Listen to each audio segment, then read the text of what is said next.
Bismillahirrahmanirrahim. Elhamdülillahi Rabbil alemin. Vel aqibatu lil muttaqin. Ve salatu vesselamu ala seyyidina Muhammed ve ala alihi ve sahbihi ecma'in. Allahümme ahricna min zulumatil vahm ve akrimna bi nuril fahm. Ve aftah aleyna bi ma'rifetil ilm ve sahil ahlakana bil hilm ve cealna mimmen yestemi'unel kavla feyattabi'un ahsana. Esselamu aleyküm ve rahmetullahi ve berekatuh. Fiqh сабағын оқып атабыз, намаз оқығанды үйреніп жатабыз. Өткөнкү сабактарда нафил, кошумча сабактар жөнүндө өткөнбүз. Бүгүн ошол нафил намаздарды отуруп окуса болобу, унада намаз окуса болобу, машинада. Ошол жөнүндө өтөбүз иншалла. Фаслун фи солатин нафли жалисан ва солати аля дабба. Нафил намазын отуруп окуу жана намазды унада, атта, эшекте, машинада, кемеде окуунун өкүмү. Яжузу нафлу қаидан мал кудрати алал қиям. Турууга кудрет жетсе да нафил намазды отуруп окуганга уруксат дейт. Бул жерде нафил деп аталганы, нафил деген сөз өзү кошумча деген сөз. Нафил намаздар деген кошумча намаздар. Бул парз намаздарга кошумча намаздар. Ошондуктан нафил деген сөздүн ичине бул жерде бекем сүннөт дагы кирип кетти. Демек, бекем сүннөттү, кошумча намаздарды, түнкү намаздарды, духа намазын, дагы башка кажет намазын, муктаждык намазын, истихара намазын, мисалы отуруп окуса болобу болбойбу десе, мал кудрат алал кыям, турууга мүмкүнчүлүк болсо дагы отуруп окуган яжуз, уруксат дейт, болот дейт. Алымдардын ижмаасы бар бул маселеде. Тарави намазда бир аз талаш сөздөр бар. Негизинен демек болот. Анткени пайгамбарыбыз саллаллаху алейхи вассаламдын хадиси бар. Кана юсолли ба'дал витри қаидан. Пайгамбарыбыз саллаллаху алейхи вассалам витр намазын ба'дал витри қаидан. Витр намаздан кийин намазын отуруп окучу дейт. Ошондой эле кана саллаллаху алейхи вассалам яжлису фи аамати солатихи бил-лейли тахфифан. Пайгамбарыбыз түнкү намазынын көпчүлүгүн отуруп окуган жеңилдик үчүн деп атат да. Айша энебиздин дагы хадиси бар. Фаламма радан яркаа муқама фақара аят сумма ракаа ва сажада ва аада илал кууд. Пайгамбар саллаллаху алейхи вассалам намазды окуп отурат эле, анан руку кылайын десе туруп кайра руку кылып анан сажда кылчы деген аяттар болду. Бул маселе боюнча негизи Орто Азия элинде нафилге дагы, мустахабка дагы бекем болот дагы, бизде көп намаз туруп окубайт. Ушу турууга алы жетсе туруп гана окуйт да. Ошонусу жакшыраак. Анткени бул жердеги отуруп окуйт деген маселе бул мустахабтын тетириси, яни макруу болот, бирок жеңил макруу, арамга жакын макруу эмес. Жашы улгайып калган, мисалы кары шейхтерди, устаздарыбызды көргөнбүз, күнү түн ошо китепканасынан чыкпайт, анан түндөсү болсо отуруп алып, ошол Куранын хатым кылат да, күндө 3 парадан. Жаш кезинде 3 параны бир мисалы кыямул лейл кылып окуп кое бериши мүмкүн экен, бирок карыганда жанагылар бут дагы алсырап, денеси дагы чарчаган үчүн отуруп жанагы Куранын кайталайт. Негизи Куран ушул намазда жат болот да. Ошон үчүн көп карылар жаттаганын намазда окушат. Ошондо эми жаштан улам же оору себептен, башка нерседен отуруп окуса, же негизи эле чарчап кеткенден отуруп окуса, демек яжуз, жайыз экен. Үзүр болбосо дагы деп атат. Ошондо кантип отуруп окуйт? Мисалы кээбиркилер мындай дегенде, қала фил ми'ражи дирая ва хуа мустахаббу фи кулли татаввун юсаллиха қаидан муафақатан лис-сунна. Ар бир нафил намазда татаввуда отуруп окуса болот. Валау лам яқра хина истава қаиман ва ракаа ва сажада яджзааху. Анан окубаса дагы руку кылганда туруп, руку кылыш үчүн туруп, руку кылып анан сажда кылса жакшы дейт да. Андай кылбай эле отуруп туруп сажда кылса анда ал жакшыраак эмес деген алымдарда талаш бар. Айтор, лекин лаху нисфу ажрил qaim илля мин узрин. Эгерде оору себебинен үзүр үчүн отуруп окуган эмес болсо, жөн эле отуруп окуса анда болот, бирок туруп окугандын жарым сообу берилет дейт. Ошондуктан албетте туруп окуган жакшыраак.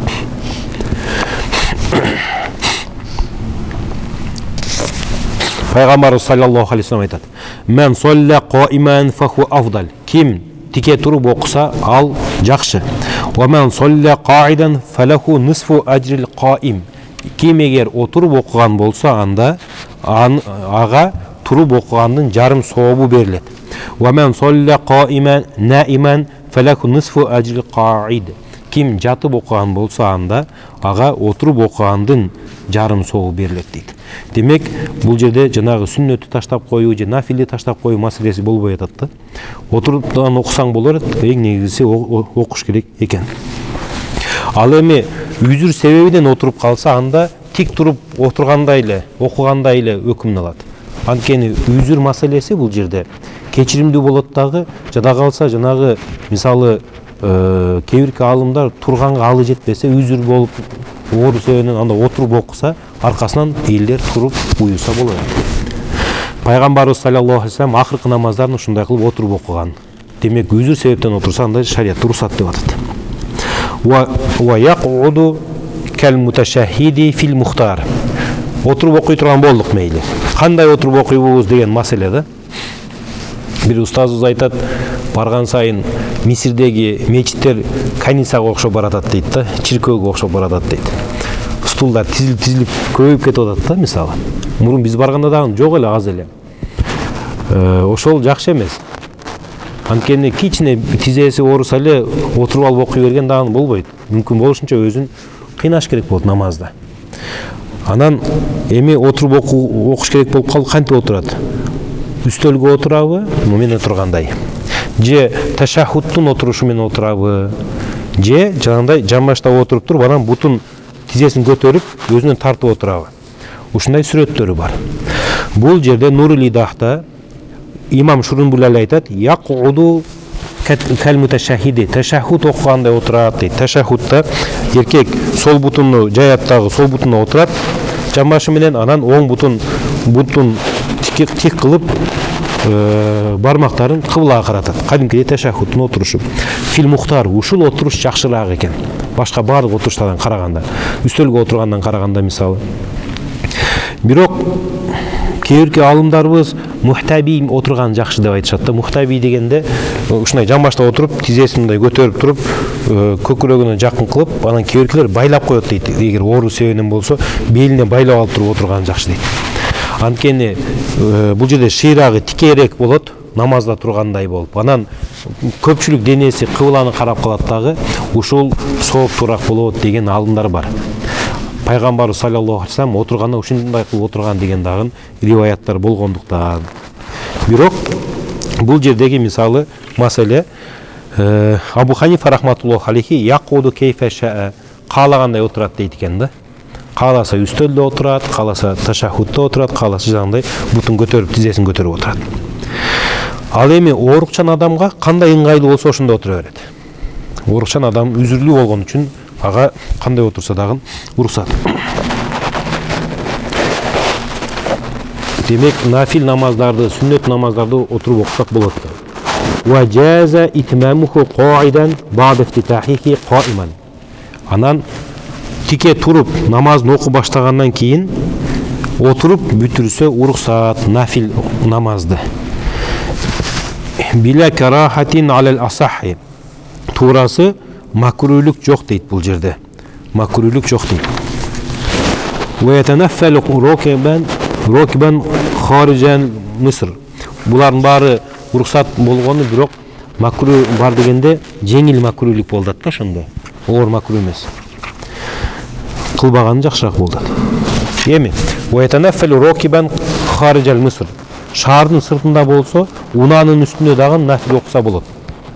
Уна деп бул жерде биз машинаны айткан жокпуз, бирок машинада пассажир болсоңуз болот да. Анткени машинада рулда болсоңуз көп кыймылдайсыз, намазыңыз бузулуп калат. Мурун эшек аттарга мингенде төөлөргө анын оозун кой берип койчу, бара турган жагына кете берчү тиги малчы, анан кичине тартып койчу. Ошондой кезде намаз окуса болот дейт. унаанын үстүндө, шаардын сыртында болсо нафил намаздын. Мумиян иле айи жихатин таважжахат дабату. Анан унаасы кайсы тарапка кетип атса, ошол тарапты карап окуй берет экен, кыбланы карабай эле. Нафил намаздарда. Парызда болбойт. Ооба, азыр парызга келебиз иншалла. Бул баары нафил намаздар болот. Ва бана бинузулихи ва ла рукубихи. Ошондо туруп унаанын үстүндө окуп атып, анан жетер жерге жеткенден кийин намаз окуп атканда түшүп алып туруп улантып койсоң болот дейт. Бирок жерде намаз окуп атып, минип алсаң намазың бузулуп калат. Вала кана бинавафили ратиба. Ушул жерде баса белгилеп атат, бул бекем сүннөт болсо дагы унаада намаз окуса болот дейт. Жанагы себеби менен да. Ва наби Ханифа радиаллаху анху аннаху янзилу ли суннатил фаджр. Абу Ханифа рахматуллаху алейхи айтат экен, багымдат намазын 2 рекет сүннөтүн окуганда унаада окуса болбойт дейт. Анткени могул сүннөт намаздардын эң күчтүүсү 2 рекет багымдат намазынын сүннөтү. Фарз башталып калса дагы эгер жетише турган болсоңуз жамаатка сүннөт окуп алып турган окуйсуз. Багымдаттын сүннөт окугандан кийин башка эч бир намаз окубайсыз фарздан башка. Ошончолук күчтүү намазда багымдаттын 2 рекет сүннөтү. Ошондуктан Абу Ханифа рахматуллаху алейхи ушул намазды унаанын үстүндө окуса болбойт дейт экен. Булар жанагы нафилди окуганда узак окушканда 10 минут, 20 минут мисалы, биздикине эми 2-3 минутта лептеп бүтүрүп коюп кетип калып атпайбызбы? Булар жанагы эмелерин окуш керек болгон, вирттерин окуш керек болгон, ошондо унаада окуп атат да, субханалла. Кийин لأنها أكد من غيرها. Бирок мындай нерсени билели да. Сүннөттөрдүн дагы даражалары бар да. Бекем сүннөттөр. Ошолордун эң күчтүүсү багымдат намазынын 2 рекет сүннөтү болду. Ал эми эң слабыйрагы, алсызырагы бул пешим намазынын 4 рекети пеш намазга чейин. Бирок Пайгамбар саллаллаху алейхи ва саллям айткан, ошол намазды ким такай кылса 5ке кирет деген да, элестетсеңиздер.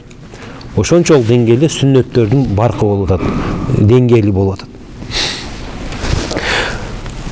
Ва жаа лил мутатаввиъи ва жаза лил мутатаввиъи ал-иттикаъу ала айи шейин ин та'iба била карахатин. Анан нафил окуган адам таянса болот, эч кандай каалаган нерсесине таянса болот, макру эмес дейт. Ошондо бир нерсеге аса таякка же дуалга таянып алып, же бир адамды кармап туруп адам намаз окуса нафилде боло берет экен. Ва ин кана би гойри узрин куриха фил азхар. Бирок бул жанагы эме болот, бул үзүр болгондо макру болбойт атат. Ал эми үзүр болсо албетте макру. Туурасы макру. Ли исаатил адаб, адепти таштагандыгы үчүн. ولا يمنع صحة الصلاة على الدابة نجاسة عليها. Анан унаада намаз окуганда, нафил намаздарды унаанын үстүндөгү же унаанын денесиндеги мал болсо, машина болсо, машинадагы нажасат намазды бузбайт дейт. Кийим, адамдын кийиминен башка жерден нажасат болот да. Мисалы, аттын өзүнүн бир жеринен нажасат жармашып калган буттарына намазыңыз бузулбайт экен. Бирок адамдын бутуна, таманына жармашып калса, албетте намазы бузулат. Машинанын башка жерлери нажасат болсо намаз бузулбайт экен, сиздин бутуңуздун астында болсо намазыңыз бузулуп калат. Валау канат фи саржи ва рикабайни аля ласах. Ошондо минген эриңизде дагы нажасат болсо, ошол сиздин кийимиңизге тийбесе бузулбайт. Вала тасиху салатул маши бил ижма. Анан басып жүрүп намаз окуган ижма менен дурус эмес дейт. Туура эмес. Эмнеге? Анткени сиз унаа мингенде турган жериңиз бир да, макан вахид деп коет. А басканда көп жерди басасыз. Жер өзгөр алмашышы менен намаз бузулат. Дагы бир тема окуп коелу. Ва фи салатил фард вал ваджиб аля даба. Унаада парз жана важиб намаздарды окуу бөлүмү. لا يصح على الدابة صلاة الفرائض ولا الواجبات. Унаада, эшекте, атта, төөдө, пилде мисалы мине турган болсоңуздар, машинада, мотоциклда, поездда, жок, поезд эмес, машинада, мотоциклда парыз намаздарды жана важиб намаздарын окуган дурус эмес, өтпөйт экен. Парызды ошо жерде окуш керек экен. кыймылдаган жери түшүп. Кал витри вал манзури, ошондой эле витир дагы өтпөйт, анан манзур дагы өтпөйт. Манзур деген назар кылып коет адам, ошол намаз дагы өтпөйт. Анткени ал важип болуп калат. Ва ма шури'a фихи нафлан фафсадаху. Ошондой эле нафил окуу баштап, аны бузуп жиберсе дагы ошонун казасын унада окуганга болбойт да. Эми бул жерде мындай маселе бар. Кошумча намаз негизи жөн эле 2 рекет нафил окуйн деп атасыз. Окуу баштагандан кийин ошону бүтүрүш важип болуп калат да. Бүтүрбөй бузуп жиберсеңиз, аны кайра каза кылыш важип болуп калат. Ошондо даражасы нафилдин важиптикке көтөрүлөт. Ошондой намазды унада окусаңыз болбой калат. Вала салатал жаназа. Жаназа намазын дагы унада окубайт. Ва саждатан тулият аятуха алал ард. Анан жердеги окулган аяттын тилаваттын саждасы унада кылынбайт дейт. Бул мындай Кур'ан-ы Каримдин 14 жеринде саждаты тилава деген жери бар. Ал жерде Аллах Таала мага сажда кылгыла деп буйруйт. Ошол аят келгенде адам укканда сажда кылыш керек. Ошол сиз жерде окусаңыз ошол аятты, анан унада сажда кылсаңыз өтпөйт экен. Илля ли даруратин. Ушунун баары парыздар, парыз намаздар унада окулбайт, бир гана зарылдык үчүн дейт, окулат дейт. Эми башкача айтканда намаз окусаңыз боло турган болуп калды, зарылдык үчүн. Кайсы учурда зарыл деп эсептелет? Эми ка хауфи лиссин аля нафсихи ау дабатихи ау сиябихи ла назал. Мен унадан түшсөм, мени адам өзүнүн жанына же унасына же өзү менен кошо болгон буюмдарына корксо урдап кетет деп. Анда ичинде, машинанын ичинде унаанын үстүндө окуса боло берет экен. Бул кандай болду? Бул качып бараткан учурда болот да, мисалы. Аркадан кууп баратат эл. Эми уруулар, каракчылар кууп баратат, ошону басып, ат менен баратып, парз намазын окутат бичара. Эгер токтосом, жетип алып мени өлтүрүп коет деген коркунучта болот да булар. Экинчиси ва хауфу сабуин ва тейнил макан. Жырткыч жаныбардан корксо, бул да ошондой эле маселе. Унадан түшсөм же машинадан чыксам арстан жеп коет десе, намаз окусаң болот экен отуруп алып. Пробкада калганда эмес да. Бирок кызык, мен мисалы мындан бир канча жылдар мурун бул жакта эми пробка андай жок эле, анан Москвадан суроо бере беришет эле. Пробкада намаз окусам болобу? Жылбай калды. Түшүп намаз окуйн десең, аркадагылар пипиледет. Ичине кирсең жетпейсиң дейт. Бир саатта бир азды жыласың. Десе жок, болбойт. Деп китеп менен айтабыз да, эмичи болбойт десе болбойт. Анан кээде пробкада турганда өзүм ойлонуп кетем да. Кыйын турбайбы депчи, намаз өтүп атат, эч нерсе кыла албайсың. Бирок болбойт экен ошондойчу. Бул эми биз өзүбүзгө түзүп алган мүмкүнчүлүк, айрыкча ушул кыштын күнүнө кыйын болот. Намазды өз убагында эртерээк окуп албасаң, пробкада калып кетип атасың да. Айтор ошондой себеп боло албайт, зарылчылык жок болот да. Анткени зарылчылык бул жерде ансыз жашоо мүмкүн эмес же бир чоң жоготуу болот да. Ошону биз зарылчылык деп атабыз. Эми же ватинил макан, бут коёрго таза жер жок, жандай ылай, баткак, анан түшүп туруп намаз окусаң, бетиң ылайга батып кетет. Каттуу жер таппай калат. Ошончолук баягы ылай болгон жамгыр болушу мүмкүн да. Ошондо дагы уруксат экен машинада окуш. Эмне себептен? Бул жерде орун жок болуп аткандыгы үчүн намаз окуш башка жерде. Кийин ва жумухил даббати ва адами вижданин мин ман юркибуху ли аджзихи. Мал өзү так, каяк келдик. Бул жерде жанагы жаныбар жылбай калат же өзү түшө албай калат дейт. Аттын же төөнүн үстүнөн түшө албай калат да адам. Ошондо намаз окуса болот. Бул эми алсыздыктан улам деп атат. Бул мындай маселе болгондо, мисалы могул жерде Бахырда айткан Ибн Кайымдын эмеси бар, сөзү бар, мындай дейт да. Вала мара хукма ма ида кана ракибан ма имраатихи ау уммихи. Бул жерде мындай маселе бар. Төөнүн баягы өркөчү бирөө болот дагы, арабтарда ага атайын бир мындай башкача бир эрт окуйт, комнатага окшош. Ошого аялдарды отургузат да, анан башка бирөө жардам берип түшүрмөйүнчө түшө албайт да аял киши, жанагы төөнүн үстүнөнчү. Ошол кезде эч ким түшүрө албаса, ал түшө албай аял киши болсо, күйөөсү жок болсо же махрамы жок болсо кандай окуйт деген маселе жаралган. Ошондо ал ошол жерде эле окуйт деген өкүмдү айтып атат бул жерде.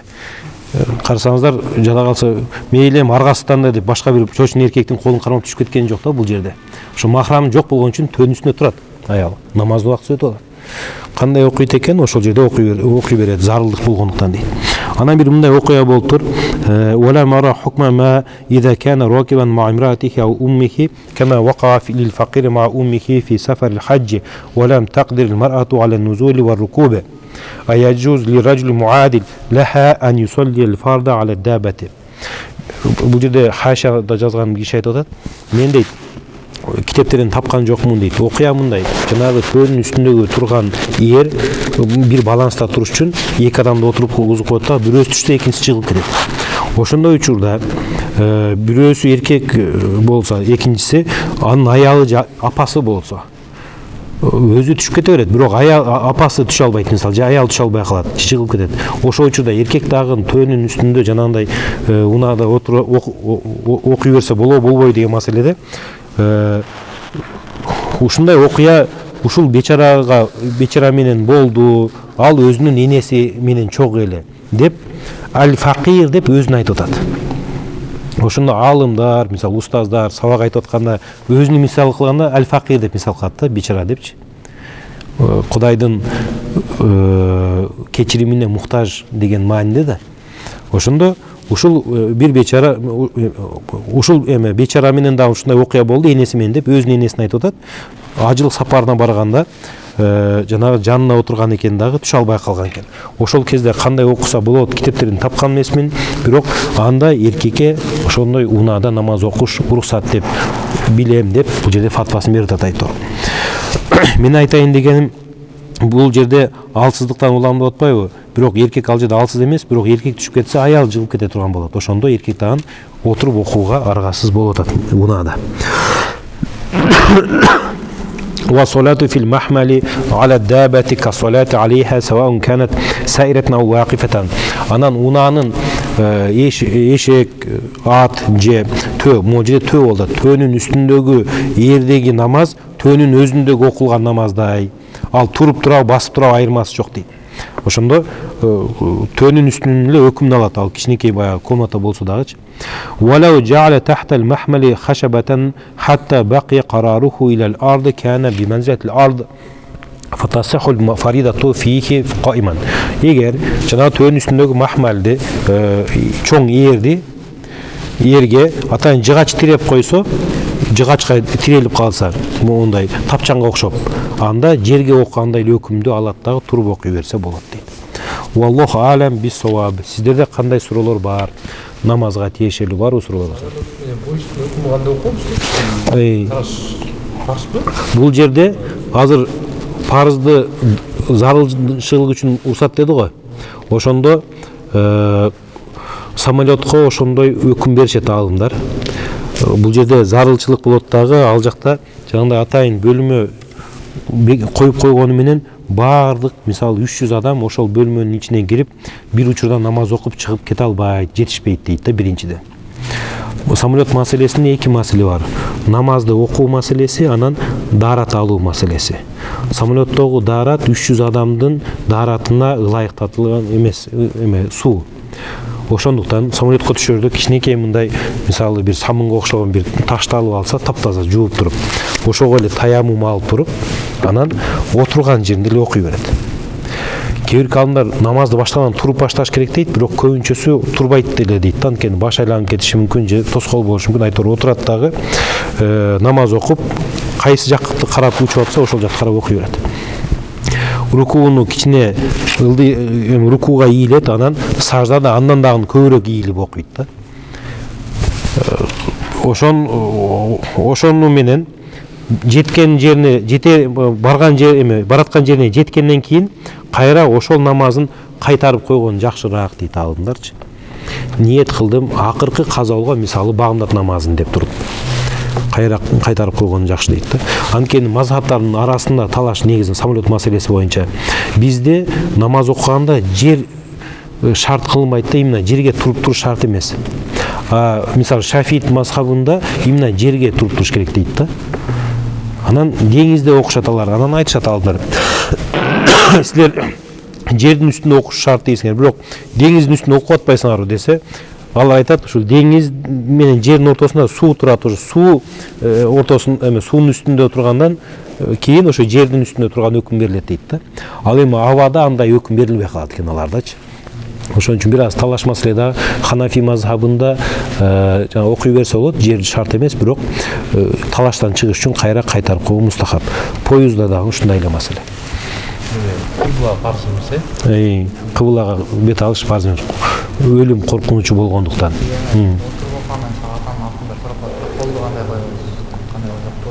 Байлагандабы?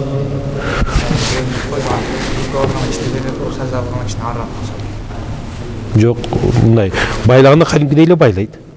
Тахиятта отурупчу. Анан рукуда кармайт кадимки тизесин мисалы, а саждада бир нерсе коюп коюш керек болот да. Ошого коет колун. Самолет болсо астында турган нерсеге койсо болот. Бирок саждада именно тизеден чыгып башка жака коюш керек болот да, ошол жакшыраак. Самолетто подстаканник бар. Ошого койсо болот. Жекесинде ошол тийсе болот. Ооба. Ошол болот. Эгер кээбиркилер ага дагы жете албайт да, чоң киши болсо ага дагы тийгизе албай калат, мындай эле ишарат менен окуп калат. Бирок эмеси кичине өйдөрөөк болуш керек болот да, колу тизесине. Самолеттин ичинде туруп калган мүмкүнчүлүк болсо туруп окуй берет, Башталганда мисалы Фатиханын жарымынан көбүн окуганда туруп анан отуруп алса болот да. Свободное место бар болуп калат да, кадимкидей эле. Ооба. Аны кичинесине деле жана турган жерине бияк учуп атканда көрсөтүлгөн аркада Дубайдан чыкканда Дубайга карап жана ошо турган жерге эле окуган фарзда. Бирок аны сиз окуйсуз, бирок башкалар окуй албай калат да. Ошон үчүн баягы көп адамды кыйынчылыкка салбаш керек болот да. Бирок атайын ошондой, мисалы кээ бир жерлердин астында бир аз место болот го. Ошондой мүмкүнчүлүк болсо, ошондой туруп окуйсуз. Кайтарып да, туруп толук эле барды. Ооба. Турукса кайтарып алганда. Ооба. Башка суроолоруңуздар барбы? Ташка туралы несі бар. Бар эле ташка туралы анан топун бар го, топунга чаң кылып алса болот. Топуда чаң болсо өтөт, бирок топуда болбойт го дейм, чаң жетиштүү. Көктөн бери кетти. Чаң болуш керек да. Андай топун кийбеңиз да көп. Жерго мейли, пол мейли, бирок кийимде көп жок болот. Мисалы көчөдөн келген же дайыма иш мындай чаң аралашкан кийимде болсо болот, мындай чаңга алсачы. Да. Жаназа намазда кийимен окуса. Бутуңуз таза болсо окуса болот, таза эмес болсо болбойт. Таманы таза болуш керек жанамазда. Жана аял мисалы келтирди го. Ооба. Ошондо алсыз сакалдар болсо деле болот. Ооба, алсыздык маселеси да ал жерде. Эркектерге алсыздык, аялдарга ошо махрам жок болуп калыш. Да, кандай суроолоруңуз бар кимде?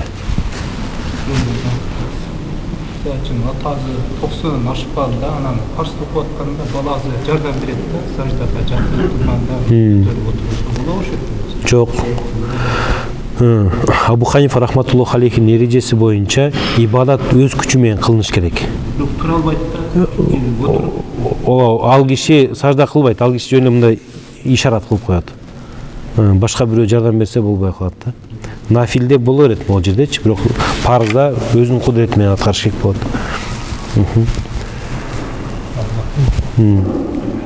Жай намаз чыкпай мындай жазуусу барларчы. Ошону жаттай деп ошону карап окупчу.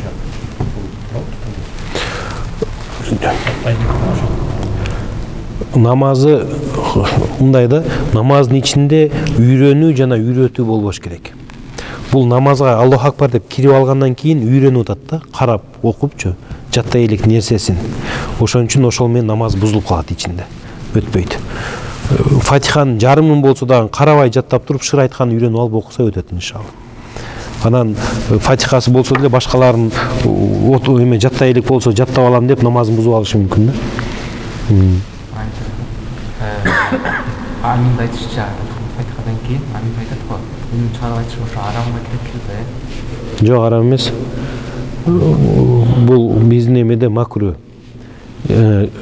Нежелательный да. Бирок арам эмес ал. Сүннөткө каршы келгендиги үчүн. Алынат, эки рекет сүннөт үйдөн окуп туруп, аны мечиттен болот да, фарз окуса. Ооба, болот. Ооба. Ошол бияк берген суроо боюнча көп башка түшүнүп алганбыз же эскиден сөз бар, сүннөт окуп алган эч ким менен сүйлөшпөш деп эчким Түйнөсү. Сүннөттөн фарздын аралыгында мечитте бир адам бар да. Үйдө окубай бияка келип окуп кеч калып калат да фарзга. Bir ay tanısam bir ay. Мен айттым, ondan көрө үйдөгү сүннөт бийик болсо керек, эгер сүйлөбөй сүннөт болсо деп. Жок, бул бирөө менен сүйлөшпөш керек деген бул сыям деп коет, орозо дейт да. Орозонун ушундай түрү болгон. Эч ким менен сүйлөшпөш дегенчи, башка үммөттөрдө болгон ал. Бирок ал биздин шариятта жок. Ошон үчүн кайсы бир ибадат кылгандан кийин эч нерсе сүйлөбөш керек деген бул эме эмес. Бул эми аларды болбо, дүйнөнүн сөзүн сүйлөбө деген маанидө болушу мүмкүн, бирок жанагы айтылган нерсеге парз эмес да. Ооба, туура эмес үчүн болгон. Суроолор барбы дагы? Үйдөн окуп келсең деп, жана келет сүйлөшүп келсе, ал жагында. Ошо. Боло берет. Намаз бузулбайт, эч нерсе болбойт.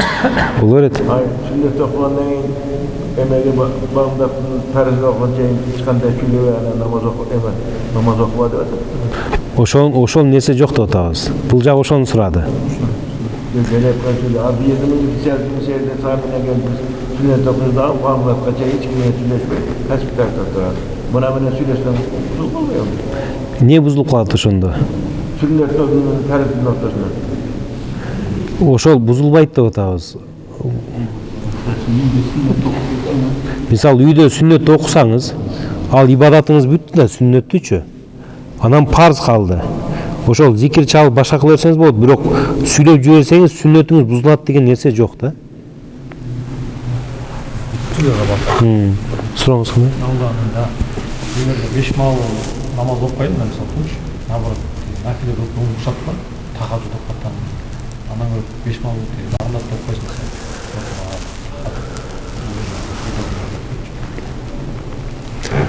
Негизи Аллах Тааладан эң сурай турган нерсе бул Алла Таала өзү талап кылган нерсе да.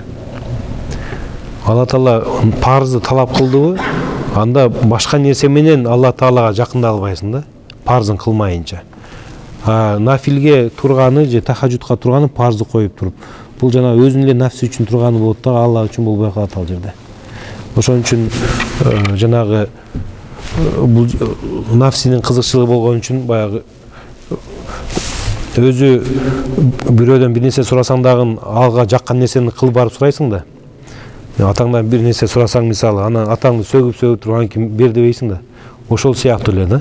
Тахажжудка туруп алып намаз окупаган, парз аткарбай жүрүш, бул ошол өзүнүн эле нафсин ойлош болуп калат. Кудай сактасын. Баш кийим менен мисалы чеке ачык болуш керек же жабык болуш керек деген эме барбы? Негизи саждага бул чекенин өзү тийиш керек. Бирок кандайдыр бир себептерден, мисалы, муз болуп, аябай муздак болуп турса, талаада окуса же бир нерсе жаап койсо эч нерсе болбойт. Бирок негизи чеке тийиш керек, ооба. Чеке менен мурун тийиш керек. Жайнамаз окуп калса, парз кайсы жакка, бут жакка болуш керек, таза болуш керек, чеке жакка. Эгер жайнамаз жок болуп калса, бирок турган жериңиз нажисат болбосо, окуй бересиз каалагандай. Турган жериңиз нажисат болсо, ошо баш жак дагы нажисат, бут жагы дагы нажисат. Ушу эки нажисаттын бирөөсүн жаап жайнамазга турушуңуз керек болот да. Ошондо бутка койгон жакшы. Анткени бут көбүрөөк эме убакыт алат намаздачы. Жайнамазыңыз жетпесе бутка коесуз. Бирок турган бутуңуз таза болсо, анда чекеңиз таза болуш үчүн башыңызга коесуз да.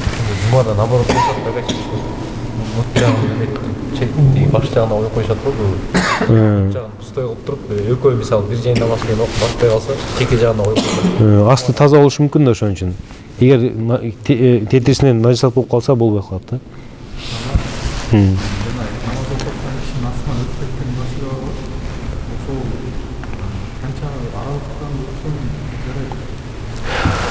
Намаз окуп аткан адамдын астынан өткөндө намаз окуп аткан адам сажда кылган жерин карап турат да.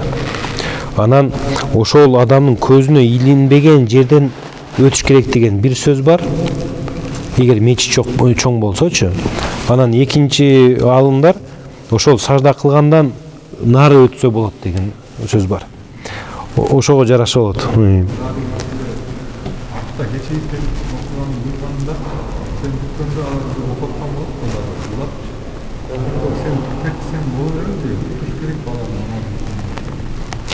Туруп кетсеңиз болор эле, бирок кеспейсиз да аларды. Аркага кетесиз. Мисалы аркада турса, аларды аралап кетесиз түзүнөн. Мындай кесип өтпөйсүз. Болор эле. Сажда сакпанды кылсоңуттан адашып кетти. Кандай кылат дейсиз?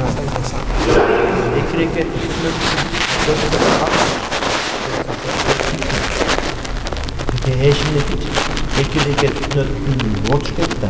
Отуш кетсем